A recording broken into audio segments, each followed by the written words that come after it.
Olá, meu querido irmão e minha querida irmã internauta. Neste momento, vocês assistirão a uma maravilhosa ministração da Palavra de Deus, completamente baseada nas Escrituras Sagradas. Uma palavra que visa a edificação do corpo de Cristo, que visa ao aumento de nossa fé, a edificação da nossa fé, a todos nós que amamos a Deus e que aguardamos pela sua segunda vinda. Você que deseja compreender da palavra de Deus, ser edificado, santificado, curado e liberto, neste momento pegue a Escritura em suas mãos, nos acompanhe nessa mensagem para a glória de Deus.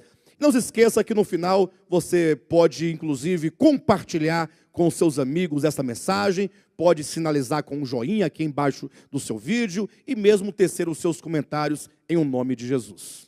Amados, vamos pegar nossas Bíblias neste momento.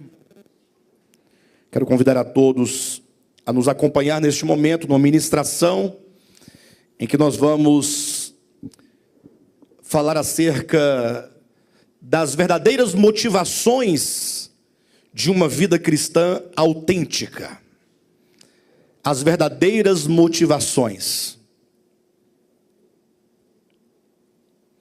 Vamos abrir nossa Bíblia no livro de Hebreus, capítulo 12.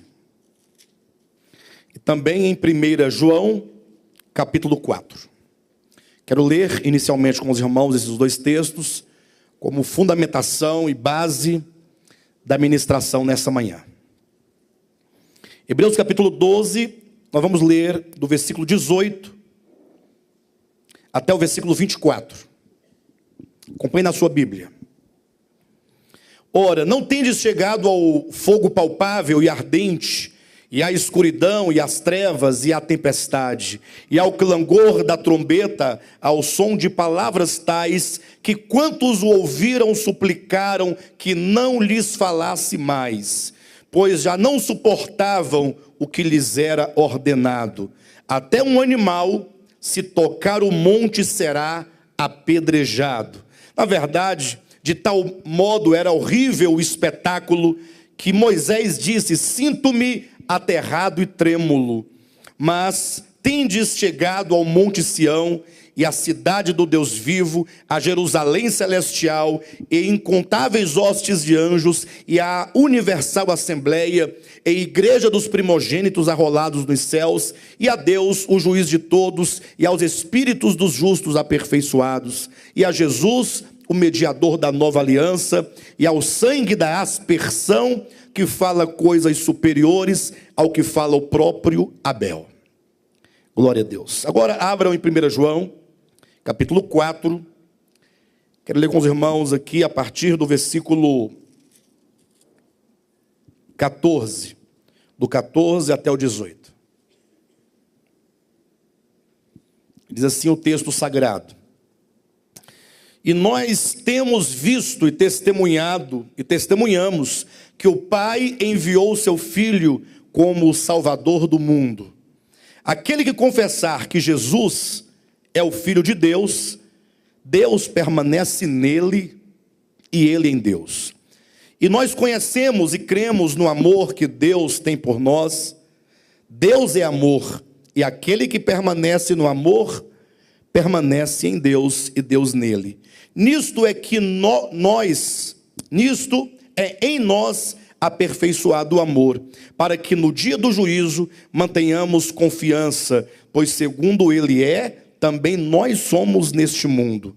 No amor não existe medo, antes o perfeito amor lança fora o medo. Ora, o medo produz tormento, logo aquele que teme não é aperfeiçoado no amor. Eu quero que você, meu irmão, você, minha irmã, neste momento, diga essas palavras. Se você puder falar para alguém que está do seu lado, fale. Se não puder falar ou não estiver sozinho, mas que você pronuncie então para você mesmo essas palavras. Repita assim comigo: no amor não existe medo. Diz: antes, o perfeito amor lança fora o medo. Diga assim: o medo produz tormento. Logo, aquele que teme não é aperfeiçoado no amor. Eu quero dar ênfase, então, à primeira frase que diz: no amor não existe medo. E colocar em contrapartida: o medo produz tormento. E alguém poderia perguntar: pastor, qual é a relação que há entre o texto de Hebreus capítulo 12 e o texto de 1 João capítulo 4? Porque a princípio parece tratar-se de dois textos diferentes, de temática diferente. Entretanto, eu quero hoje fazer um diálogo entre esses dois textos para me referir à vida cristã, para me referir àquilo que nos motiva, os motivos pelos quais nós somos levados a viver a vida cristã. Amados, nós vivemos num tempo em que as pessoas, elas precisam de um motivo para viver, de um motivo para agir, sobretudo quando se refere às questões da fé. Porque é certo que alguém levanta de manhã bem cedo, e levanta com muito entusiasmo e com muita determinação para ir ao trabalho, isso todos os dias, de segunda a sexta, de segunda a sábado, às vezes de segunda a segunda, e levanta cedo, levanta às vezes de madrugada, chovendo, com frio, de todo jeito, mas ele vai porque existe uma motivação, algo que o motiva, algo que o inspira a proceder dessa maneira. Porque ele precisa de trabalhar, de ganhar o seu salário, porque tem os seus filhos para alimentar, tem a sua casa para sustentar. Ou então aquela outra pessoa que às vezes se dedica ao estudo profundamente, entra madrugada estudando, ali lendo, comendo livros, porque tem um sonho, porque tem um plano, porque tem um projeto de passar num concurso público, ter um bom emprego. Ou seja, as pessoas se movem em razão ou movidas por alguma coisa que lhes interessa muito. Quando, entretanto, se fala de vida cristã, é importante que nós sempre pensemos isso, lembrando o tempo no qual nós vivemos, que de acordo com a profecia bíblica é o tempo de Laodiceia. O que significa isso? É que é um tempo em que os homens seriam mornos, não seriam nem quentes e nem frios, seriam mornos no sentido de serem indiferentes concernentes às coisas espirituais. É aquela coisa como se diz assim: não, as coisas espirituais são para os outros tomam de conta, os outros oram, os outros leem a palavra, os outros são pastores, os outros evangelizam, os outros contribuem. Eu não, vou lá no domingo, vou lá, eventualmente, faço a minha oração e eu preciso de cuidar da minha vida. Acabamos por ter uma vida indiferente, como aqueles que não assumem para si a responsabilidade de membro do corpo de Cristo e chega a concluir dizendo: olha, a obra de Deus, ela é uma obra que não somente acontece em todos nós, individualmente, como a obra de Deus é algo que é levado a cabo por todos nós. De modo então, que pensando sobre isso, sobre aquilo que nos motiva, nós vemos hoje muitas igrejas evangélicas que fazem de tudo e usam todos os meios para manter as pessoas motivadas. Então eles criam todo tipo de entretenimento para que as pessoas se motivem e aí tenham uma razão de proceder e de participar. Fazem toda sorte de campanhas e mais campanhas, campanha do empresário, a campanha da rosa, a campanha da prosperidade, a campanha da cura, para que as pessoas sempre tenham algo, sempre tem que haver algum tipo de evento, algo que promova nas pessoas esse entusiasmo.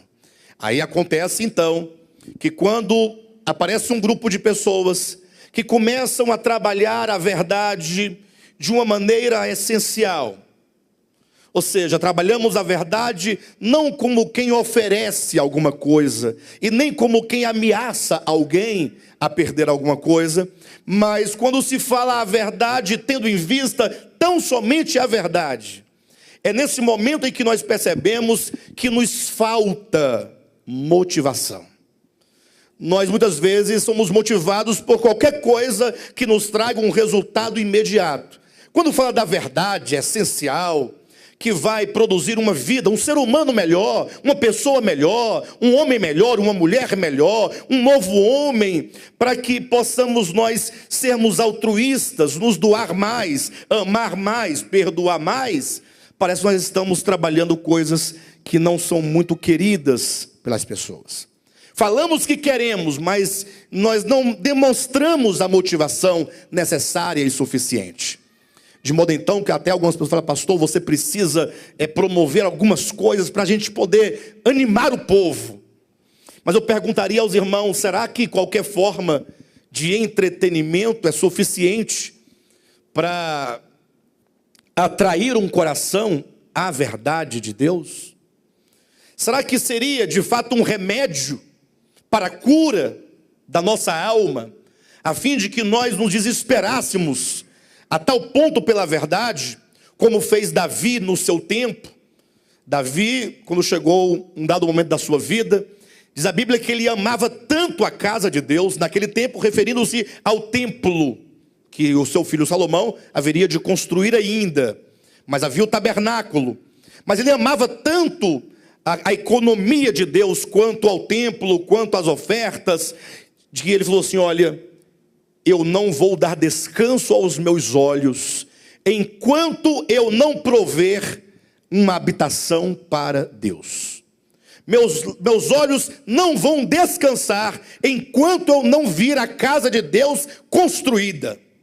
E ele doou então grande parte da sua riqueza para que isso acontecesse. É certo que ele não teve a graça de construir essa casa.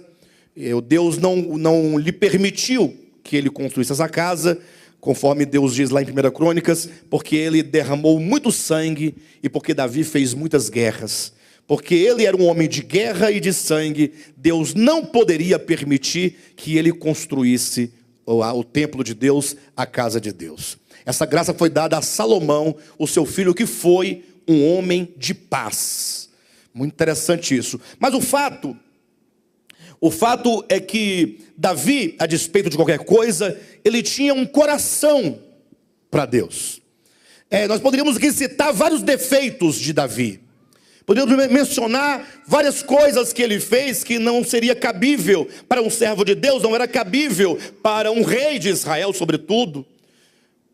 Davi, ele cometeu adultério com Betseba. O que você faria com Davi se ele cometesse o pecado de Betseba e você tivesse autoridade sobre a vida dele? Ou o que você falaria para ele se vivesse no seu tempo? Em seguida, ele manda matar o marido de Betseba, porque ela ficou grávida. Então ele cometeu dois grandes pecados que são inconcebíveis no nosso entendimento, que é o pecado do adultério e o pecado do homicídio. Além desses pecados, ele cometeu outros erros. Entretanto, diz a Bíblia que apesar de tudo isso, Davi era um homem segundo o coração de Deus. É onde vem um questionamento. Ora, como é que Davi pode ser um homem segundo o coração de Deus? Se Davi é segundo o coração de Deus, então eu sou colado de Deus. Eu estou do lado direito dele. Porque eu nunca cometi o pecado que Davi cometeu. Mas talvez você não tenha o coração de Davi. O coração de Davi não quer dizer que não era um coração que não pecava, não. Mas era um coração que amava profundamente a Deus e amava profundamente a causa de Deus. O primeiro texto que nós lemos aqui, a mensagem de hoje não é sobre Davi, mas é o texto de Hebreus. O apóstolo nos coloca uma situação, porque ele pinta dois quadros aqui. O primeiro quadro, ele é o quadro do Monte Sinai. Ele apresenta o momento em que Deus fez a aliança com o povo de Israel, lá no Antigo Testamento, que foi a aliança da lei. Em seguida, a partir do versículo 22, ele pinta um outro quadro chamado o Monte Sião. São dois montes, o Monte Sinai e o Monte Sião. E eles são contrários uns aos outros no que eles significam. Porque no Monte Sinai, os irmãos poderão observar, é dito no versículo 18, ora, não tendes chegado ao fogo palpável e ardente, e à escuridão, e às trevas, e à tempestade. No primeiro momento, quem não conhece o contexto bíblico, pensa assim, isso não pode ser de Deus, porque fogo palpável e ardente, e escuridão, e trevas e tempestades, ora, o que isso significa? É porque no Antigo Testamento, A lei que Deus fizera com o povo de Israel, que não era a sua vontade eterna do coração, mas foi um meio que Deus se utilizou para mostrar aos homens que eles precisavam de um Salvador. E olha que convencer alguém de que ele precisa efetivamente de um Salvador não é fácil. Porque o homem caído, ele é tendencioso a confiar em si mesmo. Essa autoconfiança, esse confiar no seu próprio braço, achar que é capaz de agradar a Deus, de viver para Deus por si mesmo. Deus então recorreu a uma imagem. Deus fez com eles, com o povo de Israel, uma aliança de lei, que consistia em condição: se vocês cumprirem minha vontade, ganharão tais e tais benefícios. Se vocês não cumprirem, vocês receberão como consequência dos seus atos tais e tais maldições. De sorte então que quando essa aliança foi feita lá no Sinai, diz a Bíblia que o espetáculo que se pintava diante deles era um monte que fumegava. Imagine só um monte tremendo, fumegando, com fogo no pico do monte. Era um fogo palpável e ardente, e o céu se escureceu e encheu a terra de trevas e de tempestade, e o clangor da trombeta, e ao som das trombetas que iam aumentando mais e mais, e Deus falando de cima do monte, e o povo embaixo tremendo. E havia uma ordem: até mesmo um animal, se tocasse naquele monte, morreria. Então pense agora no medo que se impõe, ou que se impôs naquele dia. Se você estivesse lá, imagine que Moisés, sendo Moisés, disse: eu me sinto aterrado e trêmulo. Era uma aliança do medo. O Antigo Testamento é uma aliança do medo, em que as pessoas eram intimidadas pela própria lei. Olha, se você não fizer, virão os gafanhotos e vão comer a tua lavoura. Olha, se não fizer, virão os inimigos e vão saquear a cidade, vão matar os jovens e as crianças e os velhos. Quando se lê Deuteronômio capítulo 27, capítulo 28, irmãos, mas pensa em 2 capítulos, quando falam ali das maldições da antiga aliança, como que essa era uma aliança que impunha muito medo. De sorte que, embora a aliança não tenha dado efetivamente certo do ponto de vista das pessoas, do povo de Israel, mas o fato é que o povo do Antigo Testamento vivia sempre sobre a pressão do medo e das ameaças. Por exemplo, quando você lê Malaquias, quando lá fala acerca do dízimo, né? Fala claramente como que eles precisavam de ter uma obediência irrestrita a Deus quanto aos dízimos e às ofertas, a fim de que eles não sofressem o mal, pelo contrário, para que eles recebessem a bênção. Aí agora, ao lado do medo, vem agora o quê? O trabalho, o serviço a Deus, como quem visa o seu próprio benefício. O fato que a busca pelo benefício e o medo são os 2 grandes pilares que marcaram e sustentaram todo o Antigo Testamento. Aí vem Cristo, poucos cristãos sabem disso, mas vocês aqui sabem disso. E quando veio Cristo, que ele olhou, que viu que as pessoas estavam mortas, e as pessoas estavam cansadas sob o fardo da lei, e que elas não conseguiam aquilo, aí Cristo começa toda uma palavra de libertação, dizendo: olha, vinde a mim, você que está cansado e sobrecarregado, e eu vos aliviarei. E neste momento essa palavra parece soar estranhamente aos ouvidos dos escribas, dos fariseus, dos líderes. Porque a mensagem da antiga aliança era a mensagem do medo, da acusação, a mensagem de barganhar com Deus. Os homens viviam acuados com medo das maldições. De repente aparece alguém dizendo: você que está cansado, vinde a mim. Se alguém tem sede, vem a mim e beba. Eu sou o pão da vida, quem come de mim tem a vida eterna. São mensagens de libertação, de cura, em que Cristo veio ao mundo exatamente para livrar e libertar os homens de todo medo, seja o medo da morte, seja o medo da lei, seja o medo do juízo divino, do juízo eterno, seja qual for o medo. A mensagem do Evangelho é de libertação, de completa libertação. Quando se ler a Bíblia com atenção, você vai observar que os dois testamentos se distinguem claramente por duas palavras. Antigo Testamento, a palavra que norteia, sobretudo, o período da antiga aliança, desde o Sinai em diante: medo. A palavra que você pode resumir os sentimentos daquele povo é o medo. Ao passo que a palavra do Novo Testamento, que sintetiza toda a ideia do Novo Testamento em Cristo Jesus, é o amor. Só que o amor e o medo, eles não se misturam. Eles não se misturam. Nós vemos aqui em 1 João, eu quero lembrar os irmãos aqui do texto que nós acabamos de ler agora, quando João diz o seguinte, eu vou ler apenas o versículo 17, ele diz assim: nisto é aperfeiçoado, em nós aperfeiçoado o amor, para que no dia do juízo mantenhamos confiança. Ora, como pode alguém manter confiança no dia do juízo? Imagine que chegasse o dia do juízo. Como você pode manter confiança no dia do juízo? É possível que alguém tenha plena confiança no dia do juízo? Confiante, coração tranquilo. Ou será que um dia antes nós não passaríamos a noite acordado, com medo, assustado? O que vai dar esse juízo? O que será? Será que o que será trazido à tona sobre a minha vida nesse juízo? Mas diz a Bíblia que nós precisamos ser aperfeiçoados no amor. E diz que nisto é em nós aperfeiçoado o amor, para que no dia do juízo mantenhamos confiança. Pois segundo Ele também nós somos neste mundo. No amor não existe medo.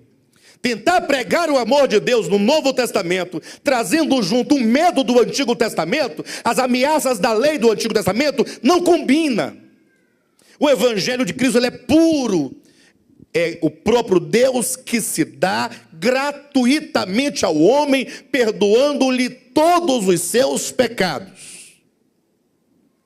O Evangelho, portanto, pode ser chamado, como é dito, de boas novas, de boa notícia, de que nós não precisamos mais ter medo. Quando então o apóstolo escreve Hebreus, e aí ele está em frente a uma assembleia de pessoas que estão com medo, ele diz: olha, nós não nos achegamos, não foi ao Monte Sinai, não foi ao Monte Sinai que nós fomos agregados ou ajuntados. Em outras palavras, nós não fazemos parte da antiga aliança. Nós não precisamos servir a Deus com medo de macumba, com medo de olho gordo, com medo de Deus. Medo de Deus. Querem ver uma coisa? Alguém aqui tem medo de Deus? Fala a verdade. A verdade. Medo de Deus. Deixa eu ver a mão. Muito bem. 1, 2, 3, 4. Tem bastante gente. Quem mais tem medo de Deus? Fala a verdade. Não tem problema ter medo de Deus. Você tem medo de Deus? Não, problema tem, mas você tem medo. Amém. Quem mais tem medo de Deus? Os outros não têm medo de Deus? Tem? Ué, não levantaram a mão por quê? Agora, por que nós temos medo de Deus? Será por que nós temos medo de Deus? Irmãos, a maioria dos cristãos, hoje em dia, eles vivem a vida cristã movidos pelo medo. Medo de ir para o inferno. Medo de Deus ceifar a minha vida. Até porque o que tem de profecia, que Deus vai ceifar a sua vida. Já ouviram profecias assim? O anjo da morte tem um espírito de morte na sua casa. A pessoa se desespera. Eu não me desesperaria, porque você vai, então tá bom, então manda ver, ué. Eu estou doido para ir mesmo. Doido para me livrar desse lugar aqui, desse inferno, né? Até aqui é complicada. Aqui é complicado. Aqui para quem vive, aqui é complicado. Aqui só é bom para quem não vive. A planta está lá, não tem problema. A planta fica a vida toda lá, ó. Não é afetada, mas se você viver, Se você de fato tiver uma sensibilidade para sentir e perceber as coisas, dá vontade de fugir para a lua. Dá vontade. Agora, enfim. Mas o fato é que muitos ficam sendo governados. Olha, tem um espírito de morte na sua casa. Aí a pessoa fica pensando, bem que eu desconfiava mesmo. Aí a pessoa começa a ver vulto. Antes não via vulto, aí passa a ver vulto. Porque ela já está predisposta a ver qualquer coisa. Muitos, a maioria dos cristãos, vivem com medo. Medo de macumba, medo do diabo, medo de demônio, medo de ir para o inferno, medo de Deus, medo da morte. A Bíblia fala que nós precisamos ser aperfeiçoados no amor.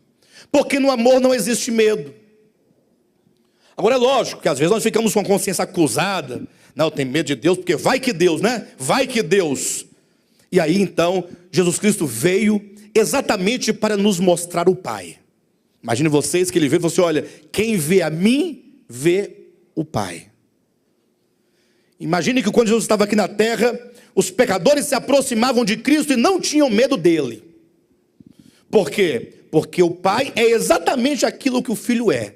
Cheio de graça, cheio de amor. Leia as parábolas de Cristo quando fala sobre o perdão de pecados. E você então vai começar a desenvolver uma outra mentalidade, uma outra concepção acerca de Deus. Mas o fato é que o apóstolo lá em Hebreus está nos ensinando, dizendo, olha, nós não nos achegamos, não foi ao Monte Sião. Em outras palavras, precisamos nós desenvolver uma vida cristã, não baseada no medo, na ameaça, mas naquilo que de fato Jesus Cristo manifestou entre nós. Volta lá em Hebreus capítulo 12, rapidamente, e veja as expressões que ele vai usar aqui. Capítulo 12 de Hebreus, a partir do versículo 22. Ele diz, mas tendes chegado ao Monte Sião. Você chegou ao Monte Sião. E à cidade do Deus vivo. E a Jerusalém celestial. E a incontáveis hostes de anjos e a universal assembleia, e a igreja dos primogênitos arrolados nos céus, e a Deus, o juiz de todos, e aos espíritos dos justos aperfeiçoados, e a Jesus, o mediador da nova aliança, e ao sangue da aspersão, que fala coisas superiores ao que fala o próprio Abel. O versículo 24 então diz que nós nos achegamos a esse mediador que é Cristo, nessa assembleia universal, de modo então que o sangue de Cristo, que é o sangue da nova aliança, é um sangue que clama coisas superiores ao que clamava o sangue de Abel. Quando você lê Gênesis capítulo 4, você percebe claramente, Deus falou para Caim, olha, o sangue do teu irmão clama por vingança. Então dizer que o sangue de Cristo no Novo Testamento, ele fala coisas superiores, significa que, enquanto o sangue de Caim clamava por vingança, o sangue de Cristo clama por perdão, por misericórdia. Mas esse é o ponto que eu queria chegar, neste ponto. Quando nós não conhecíamos esse sangue da nova aliança, embora cantássemos muitas canções gospel evangélicas que falam sobre a nova aliança, que falam sobre o sangue, que é somente pelo sangue, mas isso tudo fica apenas na literatura ou na música, porque no âmbito da fé e da verdade, prevalece mesmo no meu cristão é o medo. Então, antigamente nós fazíamos de tudo, nós éramos movidos pelo medo, vivíamos nós a vida cristã no Novo Testamento, como se porventura nós tivéssemos achegado ao Monte Sinai, vivíamos no tempo de Moisés, embora vivendo no tempo da graça, vivíamos sob o fardo da lei, sob as acusações, e nesse tempo nós nos dávamos, nós tínhamos muita disposição. Alguém lembra aqui do tempo em que você viveu como que no tempo da lei? Alguém aqui já viveu? Já viveu? Debaixo de uma doutrina, de um ensinamento, de uma pregação, em que você era constantemente ameaçado de perder a salvação, de Deus pesar a mão, do gafanhoto comer as suas finanças. Você não podia furar um pneu, tá vendo aí? Ué. E se bater o carro então, tu tá no trânsito lá e pega o celular, aí como tá num engarrafamento, você acha no direito de olhar o celular. Daqui a pouco, quando vê, bateu no carro da frente. Aí, não, é porque esse mês eu não dei o dízimo. Então foi o diabo. Não foi, já foi você no WhatsApp. Eu não sabia que o nome do diabo era o WhatsApp. Ué, guarda seu celular que não bate o carro, é normal. Mas você agora vai colocar a culpa no diabo. Porque você foi doutrinado. Vocês lembram que todos nós vivemos assim, muitas vezes? O diabo furioso. Quantas vezes vocês, irmãs, vamos pensar isso, vamos nos lembrar, deixou de cortar o seu cabelo, e você gostava de cortar o cabelo, e você queria cortar o cabelo, dar uma pintada nele, dar uma melhorada, mas você não fez. Por que você não fez? Porque você não podia. Porque você não podia. Porque senão você ia perder a salvação. Ou então, se você achasse que não ia perder a salvação, mas você tinha medo de ser excluída da igreja. Lembra disso? Tinha vontade de pintar as unhas, nem que fosse de um rosinha claro, mas não podia. Tirar a cutícula, rapar o sovaco. Não podia. Você, homem, varão, queria jogar uma bola, não podia. Vestir uma bermuda, não podia. Os músicos queriam tocar uma musiquinha diferente, não podia. Porque senão ia perder a salvação, Deus ia ficar chateado, se o pastor descobrir não deixa tocar um louvor. Quantas e quantas vezes nós procedemos de acordo com os ditames de um sistema que nos impunha o medo, e nós fazíamos. Quantas ofertas você não deu para as profetas, ou para profetas, que dizia que ia orar por você para desfazer a obra de macumbaria na sua vida? Nós procedíamos.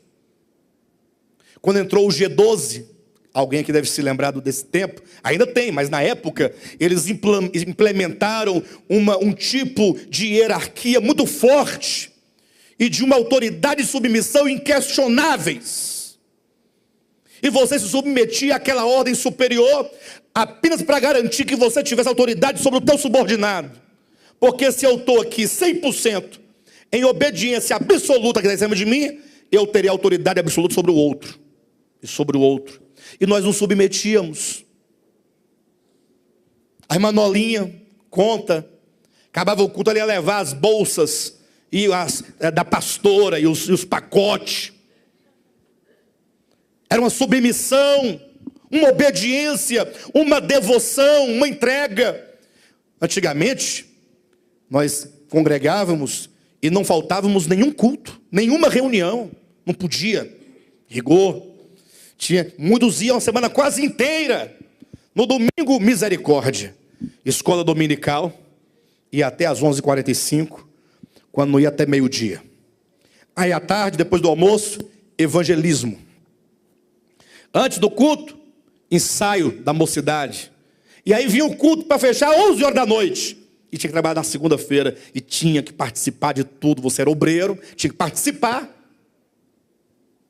Ameaça, medo, opressão. Interessante como que os homens, parece que eles são inclinados a uma vida de escravidão. É um espírito de escravidão.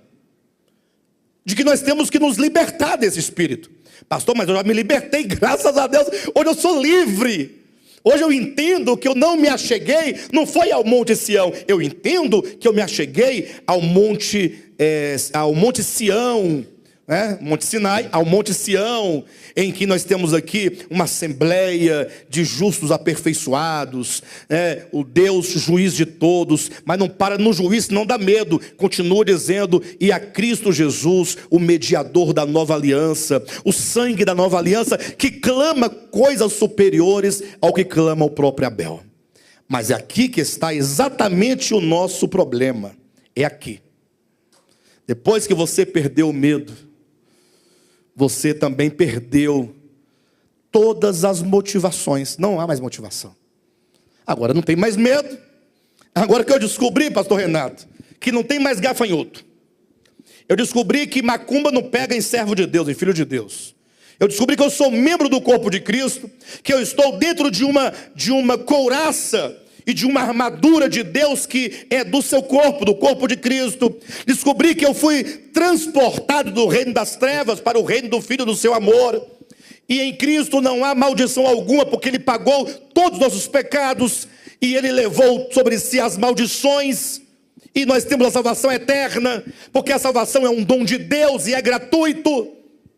O problema é o que nós fazemos depois que nós perdemos o medo.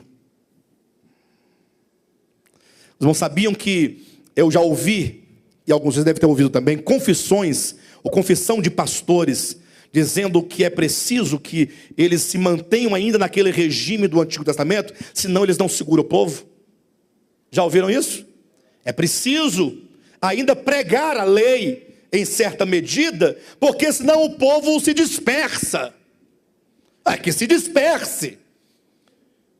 Mas uma vez que nós perdemos o medo, nós precisamos de desenvolver uma outra coisa, algo que nos faça e nos torne, então, um discípulo autêntico de Cristo. É preciso que tenha algo que nos dê um motivo para continuar. Do contrário, nós não conseguiremos caminhar. Nesse caso, a palavra da verdade, não ela mesma em si, mas quando ela entra num coração e depois disso essa pessoa não desenvolve os motivos reais para que ela continue, então a verdade nesse coração não efetuou um bem. Porque às vezes, lá na escravidão, lá no tronco e no chicote, a pessoa, tudo bem, estava errada a escravidão, mas pelo menos ela era de alguma maneira protegida contra algumas coisas. Agora, uma vez liberta, totalmente, se você não estiver completamente limitado por algumas coisas que te mantenham num caminho mínimo, né, que agrade a Deus, você poderá se dispersar. Quantos depois que descobriram a verdade da salvação, e agora muito mais ainda. Agora estão pregando por aí, vocês já ouviram falar? Que até os descrentes também vão ser salvos. Por que eu vou ser crente? Jesus vai salvar todo mundo, no final vai salvar todo mundo. Vocês leram aquele livro da Dracma Perdida lá? No final Deus está lá salvando. Aí você vai perdendo a motivação de servir a Deus. Deus é bom mesmo? Então tá bom, vamos tocar o terror e ponto final. Não preciso mais orar, não preciso mais ler a palavra, não preciso mais congregar, não preciso mais discipular, não preciso mais fazer nada disso, porque Deus é bom. E aí nós entramos no extremo da escravidão. Porque a escravidão, ela se dá tanto numa vida cativa por outro, quando o outro impõe um medo sobre você e você fica escravo, ou então o escravo das suas próprias paixões. Ambas as escravidões são perversas. Afinal, Jesus falou assim: olha, vinde a mim, vós que estáis cansados, sobrecarregados, e eu vos aliviarei. Tomai sobre vós o meu jugo. Então há um jugo. E aprendei de mim, que sou manso e humilde de coração. O jugo é uma peça de madeira que une dois animais. No caso, dois bois que são unidos por uma peça de madeira, o jugo, para que eles puxem um arado, uma carroça ou qualquer coisa semelhante. Ou seja, quando Cristo diz: tomai sobre vós o meu jugo, é porque nós somos chamados para ser unidos a Cristo numa obra, num trabalho, num serviço, num ministério.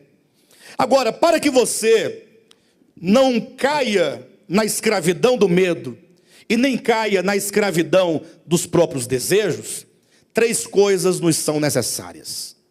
Se nos faltar essas 3 coisas, você não será um cristão autêntico. Você não terá uma vida cristã autêntica. Você não será absolutamente um cristão vencedor. Até porque quando fala de cristão vencedor, logo você pensa em quê? Não, tem que fazer, para vencer tem que fazer. E você não consegue se manter nesse fazer sempre. Você começa a fazer, você cansa, desanima e larga. Aí espera o tempo, até que você, eu tenho que voltar mesmo, né, pastor? Vou voltar, viu, pastor? Não, eu entendo. Aí volta, aí começa a fazer, daqui a pouco você cansa e você larga. Então não é pelo fazer que nós nos tornaremos cristãos vencedores.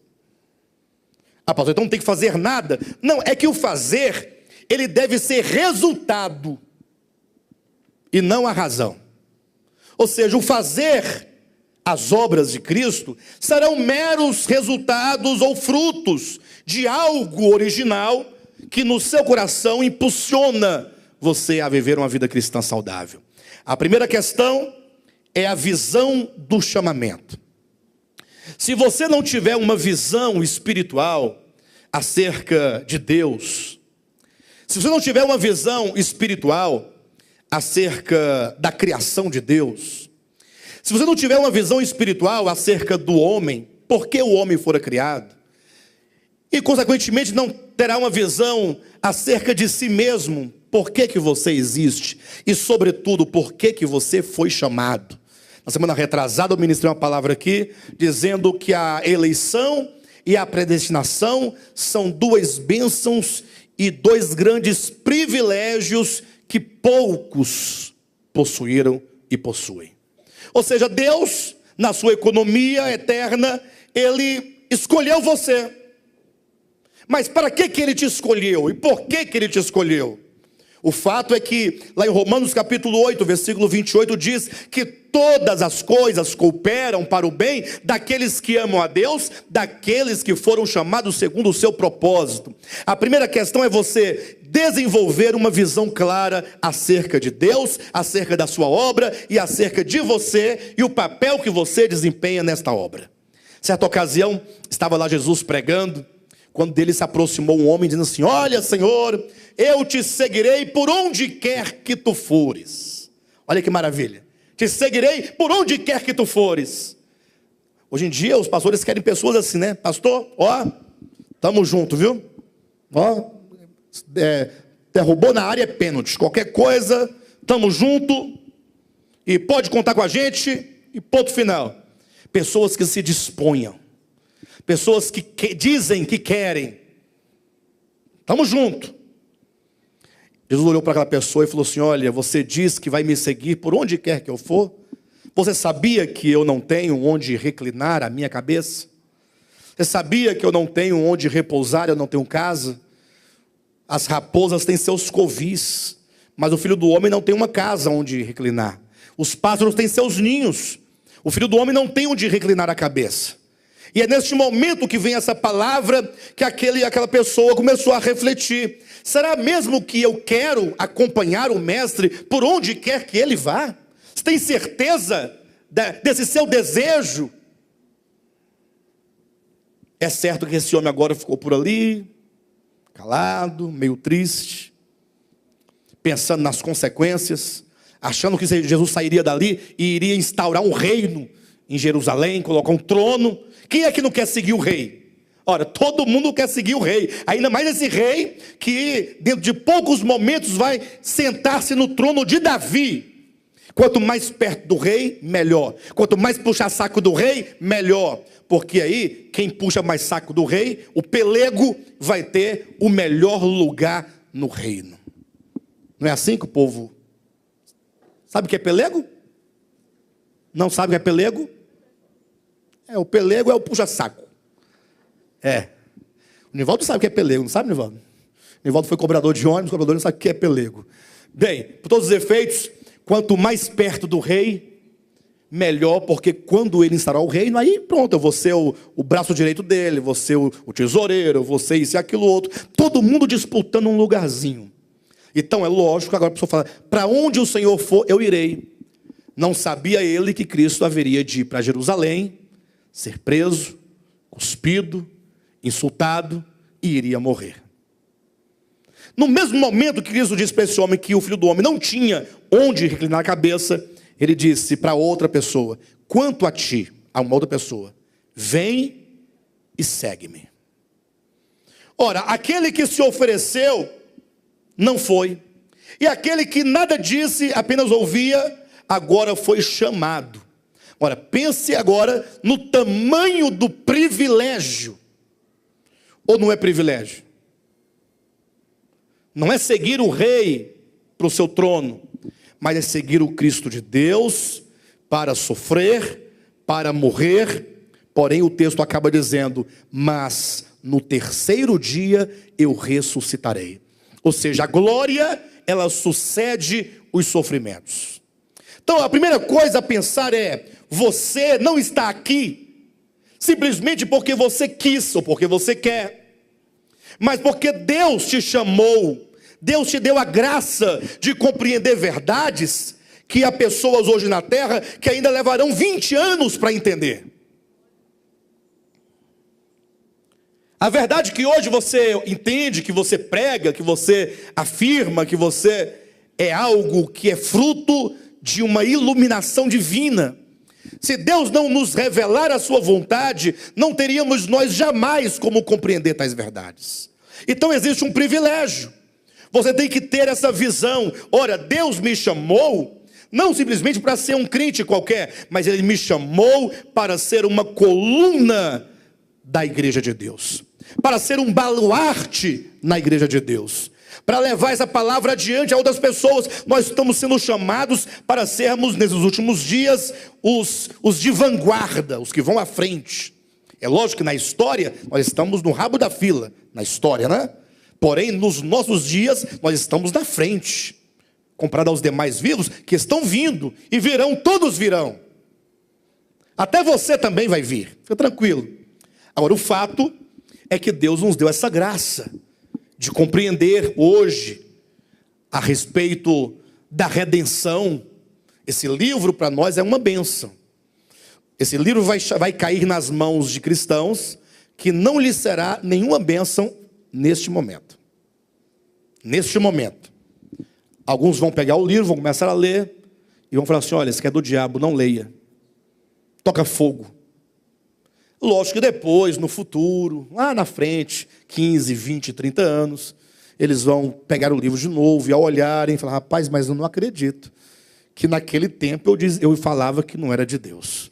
O tempo muda, o Espírito Santo ajuda a iluminando o entendimento, a pessoa vai compreendendo algumas verdades, até que aquilo que era desprezível não se torna mais desprezível.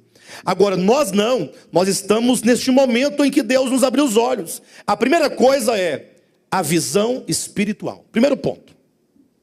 Você entende que você foi chamado por Deus? Agora, só a visão, ela não é suficiente. Muitos têm visão, mas por faltar os dois elementos seguintes, eles não conseguem avançar. A segunda motivação é o amor. O amor. E a terceira motivação é a gratidão. Se você não tiver amor, e se você não tiver gratidão, pelo que Deus fez e faz na sua vida, pelo que Ele te deu, você não tem como avançar. E aí nós nos recordamos aqui, falando da gratidão, de 10 leprosos. Diz a Bíblia que eles estavam andando em grupo, quando Cristo então, ao encontrá-los no caminho, Jesus curou os 10 leprosos. Mas não foi uma cura miraculosa, no sentido de eles ficarem bons no mesmo momento. Não, vocês estão curados. Você olha para a pessoa e ela continua leprosa. Vai, apresenta-te ao sacerdote e faça a oferta que tem que fazer. E foi nessa obediência e disposição de ir apresentar-se ao sacerdote, foi que os leprosos se viram então curados. Ou seja, a lepra só desapareceu quando eles foram. Não foi na hora, no mesmo momento. Aí eles saíram diante de Cristo, ainda leprosos, mas quando chegaram lá para apresentar-se ao sacerdote, já estavam curados. Passou o tempo, Jesus encontrou um dos 10 leprosos. Jesus falou assim, e aí? Ele falou, não, Senhor, olha, eu obedeci a tua palavra, eu fui ao sacerdote, eu ofereci lá a oferta, e eu fiquei curado, estou curado. E ele veio em busca de Jesus lhe agradecer. Um dos 10 leprosos voltou onde Cristo estava para lhe agradecer. E Cristo perguntou assim, e onde estão os outros 9 leprosos? Por que eles não voltaram juntamente contigo para agradecer? E a Bíblia ainda vai dizer que esse leproso que volta, ele era um samaritano. Que coisa extraordinária, porque os outros eram judeus. Sempre que demonstrando que aqueles que são os mais desprezíveis são aqueles que mais têm reconhecimento. Ou seja, o que nós fazemos diante daquilo que Deus tem nos dado? Nós recebemos e depois nós simplesmente julgamos que não é mais necessário fazer nada por Deus. Não, se o Senhor nos deu, é porque Ele quer nos usar. Usar como instrumento de bênção para Ele. Então é preciso que nós tenhamos não somente uma visão espiritual clara, como nós tenhamos também a gratidão. A gratidão é uma coisa que falta na maioria das pessoas. Elas vêm, elas ouvem, elas recebem, elas crescem, e quando elas acham que já não mais precisam de nada, agora elas abandonam. Para que nós continuemos a fazer o mesmo com outros, para que esse ciclo continue sempre interminável. Ou seja, imagine só, alguém que veio para esse ministério, recebeu do ministério, cresceu no ministério, foi liberto pelo ministério, Deus abençoou a pessoa por meio do ministério, e agora fala, não, agora eu não preciso mais, agora eu vou ficar em casa, vocês continuem aí, porque eu não preciso mais de vocês. Uma ingratidão, falta de falar assim, puxa vida, então agora é que eu tenho que fortalecer o ministério para que alcance mais pessoas. E essas pessoas fortalecendo o ministério para alcançar outras. E assim nós teremos um coração cheio de uma visão espiritual e de gratidão. E essa gratidão só pode ser movida pelo amor. Interessante que de todos os discípulos de Cristo, todos, quando eu falo discípulos eu não me refiro a apóstolos. Os apóstolos são aqueles separados para a obra apostólica. Discípulo é aquele que segue. De todos os discípulos de Cristo, apenas um, ou melhor, apenas uma, foi aquela que depois da morte de Cristo, permaneceu junto ao túmulo. Porque até então, na cruz, ainda tinha alguns ali próximos. Mas depois que já morreu, já sepultou, é aquela situação, né? Quando alguém morre, por mais que você ame a pessoa, ama, mas você tem que levá-la ao cemitério. E tem que sepultá-la. E quando já sepultou, acabou o sepultamento, não tem mais nada ali a ser feito, você tem que virar as costas e ir embora. Não tem o que fazer. Você não vai morar lá dentro, tem que deixar.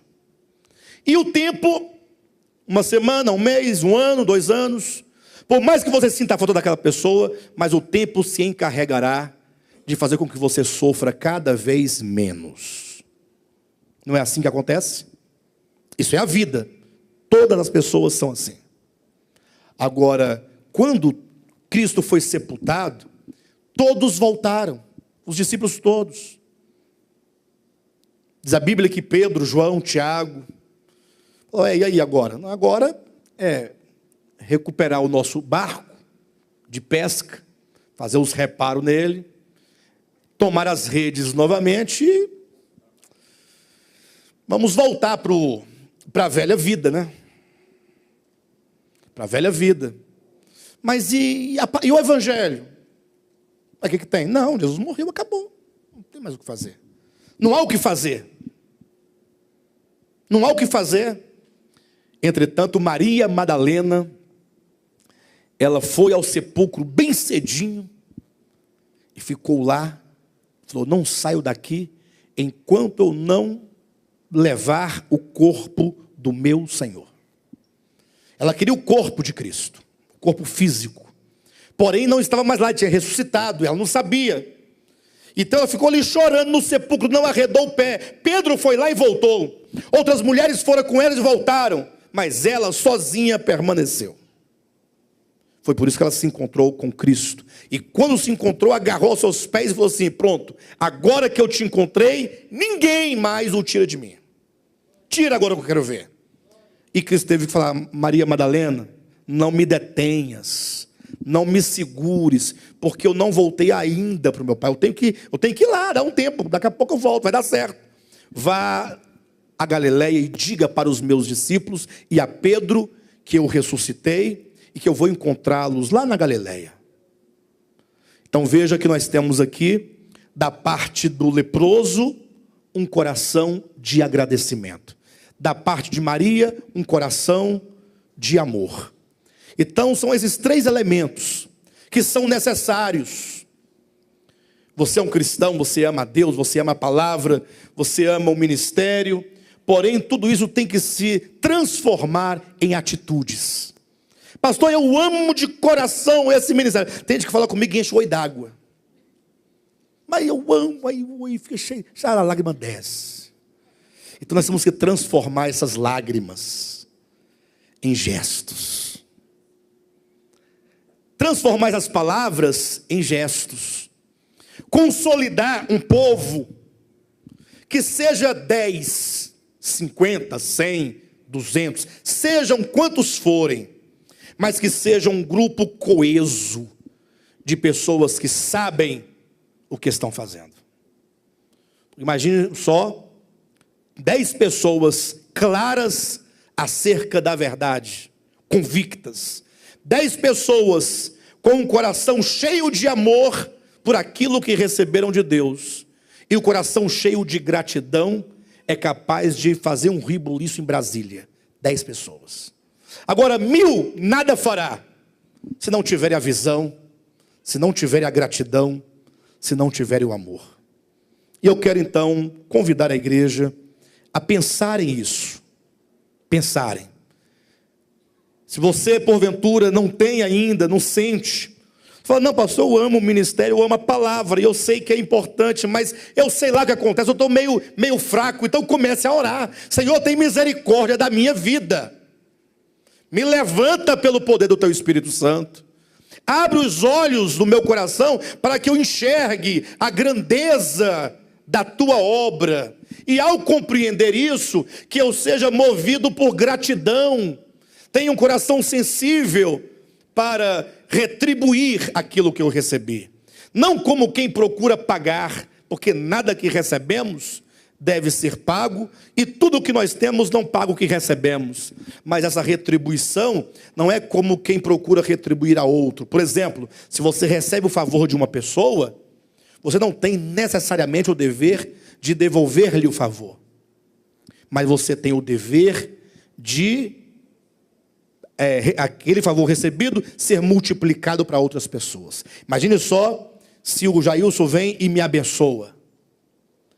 E ao invés de ficar aquela puxação de saco, eu abençoo ele, ele me abençoa, e aquela coisa, não, ele me abençoa, aí eu fui abençoado, aí eu abençoo a Heloísa, ela é abençoada, aí ela abençoa a irmã Rosirene, aí a Rosirene é abençoada, aí vai abençoando, e a bênção vai se multiplicando. Que coisa maravilhosa. Isso é gratidão. Isso é gratidão. Você fala assim, poxa, se eu recebi, então eu não posso reter. Se isso me abençoou, eu preciso multiplicar isso, para que outras pessoas também sejam alcançadas e sejam abençoadas. Vamos orar, amados, uns pelos outros, vamos orar pela igreja, e vamos cultivar no coração esses sentimentos. Peça a Deus visão espiritual, peça a Deus gratidão, e peça a Deus amor pela sua obra. Amém, queridos? Muito bem, queridos, vocês acabaram de assistir a esta ministração maravilhosa. Eu tenho certeza que ela tocou o seu coração, que ela de fato lhe ajudou na sua fé, porque essas mensagens visam de fato a edificação do corpo de Cristo. Por isso eu quero te convidar neste momento a que você compartilhe com outros esta mensagem, compartilhe no Facebook, nas redes sociais, teça aqui embaixo os seus comentários, para que essa palavra se multiplique e se propague para tantas outras pessoas que ainda não a ouviram e não a conhecem. Inclusive, eu quero estender aqui o meu convite para você que mora aqui no Distrito Federal, para estar conosco em uma de nossas reuniões aqui na QI 4, lote 23, em Taguatinga Norte. Todas as quartas e domingos nós estamos aqui reunidos, sempre com uma poderosa e maravilhosa palavra de Deus sendo ministrada ao nosso coração. Domingo às 9 horas da manhã e às quartas-feiras às 20 horas. Venha, faça-nos uma visita para que possamos nós estreitar a nossa comunhão para a honra e glória do nome de Jesus Cristo. Há também a nossa igreja em Guarulhos, São Paulo, a nossa igreja em Planaltina, Distrito Federal, e também a nossa igreja em Goiânia. Consultando o nosso site, devoltaapalavra.com, vocês terão acesso aos endereços, aos dias de cultos e mesmo os contatos com os respectivos pastores para a glória de Deus. Vamos juntos lutar pela fé cristã, pela fé do Evangelho, para a glória de Deus. Amém.